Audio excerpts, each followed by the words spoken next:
ಸಿಟ್ಟು ಮಾಡಿದ್ರು ಸಿಟ್ಟಿನಲ್ಲಿ ಒಂದು ತುತ್ತು ರೊಟ್ಟಿ ಇದೆ ಅಂತಕ್ಕಂಥದ್ದನ್ನು ನಮ್ಮ ಹಿರಿಯರು ಹೇಳಿದ್ದಾರೆ. ಯಾರು ಸಿಟ್ಟು ಮಾಡ್ತಾನೋ ಅವನಲ್ಲಿ ಒಂದು ತುತ್ತು ರೊಟ್ಟಿ ಇದೆ ಅಂತಕ್ಕಂಥದ್ದನ್ನು ನಮ್ಮ ಹಿರಿಯರು ಹೇಳಿದ್ದಾರೆ. ನಾನು ಆ ಕಾರ್ಯಕ್ರಮಕ್ಕೆ ತಕ್ಕ ಹಾಗೆ ಒಂದಿಷ್ಟು ಏನಾದರೂ ಅವ್ರಿಗೆ ಹೇಳಿದ್ರೆ ಅದು ಹೋಗುವಂತ ಪ್ರಮೇಯ ಬರಲಿಲ್ಲ. ಅದು ಹೋಗಿದ್ದಾರೆ, ಅದ್ರ ತೊಂದರೆ ಇಲ್ಲ. ನಾನು ಹೇಳಿದೆ ಏಕಾಂಗಿಯಾಗಿ ನನ್ನ ಜೊತೆಗೆ ಎಡಕ್ಕೆ ಬಲಕ್ಕೆ ಇಬ್ಬರಿದ್ರೆ ಸಾಕು, ನಾನು ಎಳ್ಕೊಂಡು ಹೋಗ್ತೀನಿ ಅಂತ ಅವತ್ತು ಹೇಳಿದ್ವಿ, ಅವತ್ತು ಹೇಳಿದೀನಿ.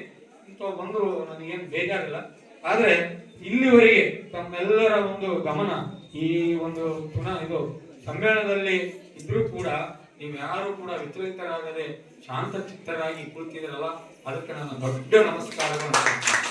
ಹಾಗೆ ಮಕ್ಕಳು ಬೆಳಗಿಂದ ಕೂಡ ಡ್ಯಾನ್ಸ್ ಮಾಡಬೇಕು ಅಂತಂದೇಳಿ ಕಾಯ್ಕೊಂಡು ಕುಂತಿದ್ರು. ಅವರಿಗೂ ನಿರಾಶೆ ಆಗಬಾರ್ದು ಅಂತ ಇಲ್ಲಿ ಕೂತಿರ್ತಕ್ಕಂಥ ಹಿರಿಯರು ಅಲ್ಲಿ ಕೂತಿದ್ರು, ಇಲ್ಲೇ ಕೂರಿಸಿ ಅವ್ರ ಎದುರಿಗೆ ಡ್ಯಾನ್ಸ್ ಮಾಡಿಸಿ ಅವ್ರಿಗೂ ತೃಪ್ತಿ ಆಗಬೇಕು, ಇವರಿಗೂ ತೃಪ್ತಿ ಆಗಬೇಕು ಅನ್ನೋ ನಿಟ್ಟಿನಲ್ಲಿ ನಾವು ಇವತ್ತು ಈ ಕಾರ್ಯಕ್ರಮ ಆಯೋಜನೆ ಮಾಡಿದ್ವಿ.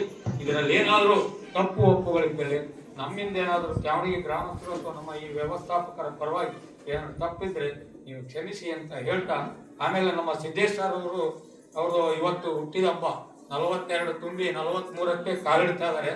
ನಾವು ಬಹಳ ಚಿಂತನೆ ಮಾಡಿದ್ವಿ. ಈಗ ಕುವೆಂಪು ಅವರು ಇದ್ದಾರೆ, ಬಹಳ ದಿಗ್ಗಜರಿದ್ದಾರೆ. ಅವತ್ತಿನ ದಿನ ಅವ್ರು ದುಡ್ಡು ಕೊಟ್ಟರು ಕೂಡ ಅವತ್ತಿನ ದಿನನೇ ಸಮ್ಮೇಳನ ಆಗೋದು ಬಹಳ ಕಷ್ಟ. ಯಾಕಂದ್ರೆ ಅವರಿಗಾಗಿ ಯಾರು ಸಮ್ಮೇಳನ ಮಾಡಲ್ಲ, ಆ ದಿನಾಂಕಕ್ಕೆ ಸಮ್ಮೇಳನ ಬರಲ್ಲ. ಆದ್ರೆ ಏನೋ ಅವ್ರ ತಂದೆ ತಾಯಿ ಮಾಡಿದ ಪುಣ್ಯನೋ ಅಥವಾ ಇವ್ರು ಮಾಡಿದ ಪುಣ್ಯನೋ ಕೊಟ್ಟು ಸಿದ್ದನಮಠ ಅನ್ನೋದು ನನಗೆ ನಮ್ಮ ತಂದೆಯ ತಂಗಿಯನ್ನು ಕೊಟ್ಟಿದೀವಿ. ಅಲ್ಲಿ ನಮಗೆ ಬಹಳ ಒಡನಾಟ ಇದೆ, ನಮ್ಮೂರಿನಲ್ಲಿ ಬಹಳ ಸಂಬಂಧಗಳಿವೆ.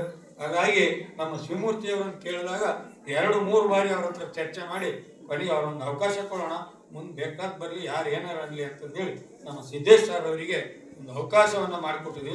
ಇದು ಅವರ ಜೀವನದಲ್ಲಿ ಮರೆಯಲಾರದ ಒಂದು ನೆನಪು, ಮತ್ತೆ ನಮಗೂ ಕೂಡ ಒಂದು ನೆನಪಾಗಿರ್ತದೆ ಅಂತ